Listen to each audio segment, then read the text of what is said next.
নেদারল্যান্ডসকে হারিয়ে শেষ 16 চলে গেল মরক্কো। মরক্কো জয়ের পর তাদের আনন্দ যেন থামছেই না।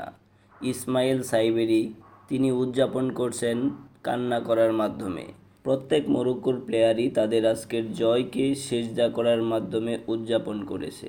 অপরদিকে ম্যাচ শেষে মরক্কোর অবস্থা হয়েছিল, তাদের যে আনন্দের অশ্রু ঝরেছিল তাই যেন প্রকাশ পেয়েছে ইসমাইল সাইবেরির মাধ্যমে। ইসমাইল সাইবেরি তার মাকে জড়িয়ে ধরে অনবরত কান্না করছে, আর তার চারপাশে গ্যালারির দর্শকরা, মরক্কোর সতীর্থরা তাকে সাপোর্ট দিচ্ছে, সাথে তারাও কান্না করছে।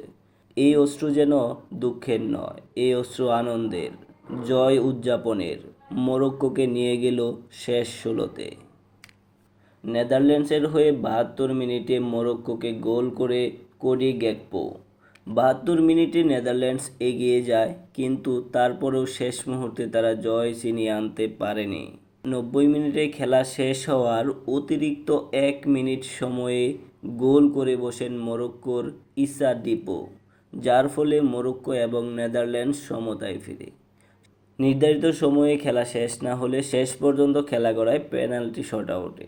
তবে ট্রাইব্রেকারে যে মিসের মহড়া দিয়েছে এই দুই দল, সেটা রীতিমতো অবিশ্বাস্য। শেষ পর্যন্ত মহানাটকীয় এই ট্রাইব্রেকারে নেদারল্যান্ডসকে 3-2 ব্যবধানে হারিয়ে বিশ্বকাপের শেষ 16-য় উঠে গিয়েছে মরক্কো।